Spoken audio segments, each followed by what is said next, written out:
అయినా కూడా ఎక్కడ వెనుదిరుగులా ఆర్థికంగా ఇబ్బందులు వచ్చాయి. అయినా కూడా ఎక్కడ ఎదుర్కొండా ముందుకు పోయే పరిస్థితికి వచ్చారు. అలాంటి వ్యక్తి ఈరోజు పవన్ కళ్యాణ్ గారు భీమవరంలో పోటీ చేస్తారనుకున్నాం.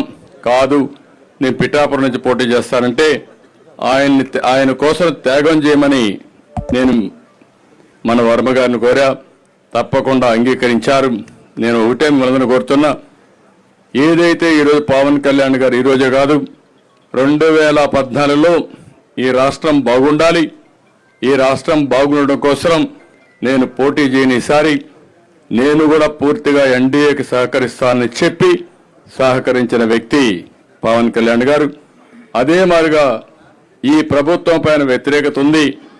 ఈ రాష్ట్రం బాగుపడాలంటే ఈ ప్రభుత్వ వ్యతిరేక ఓటు చేరకూడదని చెప్పి దానికోసం పనిచేసిన వ్యక్తి పవన్ కళ్యాణ్ గారు.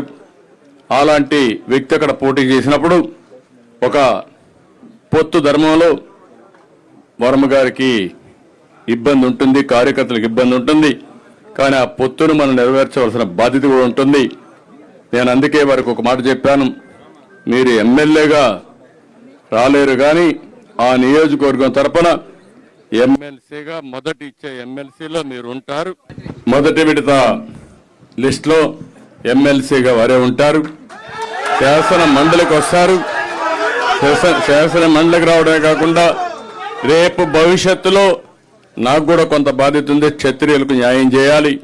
అలాంటి న్యాయం చేసే దాంట్లో ప్రమోషన్లో మొట్టమొదటిగా వర్మ గారు ఉంటారని చెప్పి మరొకసారి మీ అందరికీ తెలియజేసుకుంటూ, ఇంకొక పక్కన కార్యకర్తలందరినీ కోరుతున్నా, ఈరోజు వర్మ గారంటే అభిమానంగా ఉండే ప్రతి ఒక్కరూ పవన్ కళ్యాణ్ గారిని గెలిపించుకోవాలి. అతిపెద్ద మెజారిటీ, చరిత్రలో ఎప్పుడు రానంత మెజారిటీ రావాలి.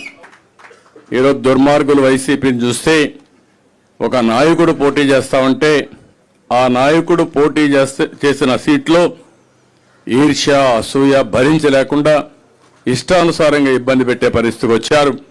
నేను అందుకే ఈ రోజు నుంచి మిమ్మల్ని కోరుతున్నా, ఎక్కడ కూడా ఒక చిన్న ఇది రాకుండా మీరే వర్మ క్యాండిడేట్ అయితే ఎట్లా పనిచేస్తారో దానికంటే 10 రెట్లు ఎక్కువగా పనిచేసి పవన్ కళ్యాణ్ గారిని బ్రహ్మాండమైన మెజారిటీతో గెలిపించవలసిందిగా ప్రతి ఒక్కరిని కోరుకుంటూ, ఈరోజు మాగుంట రాక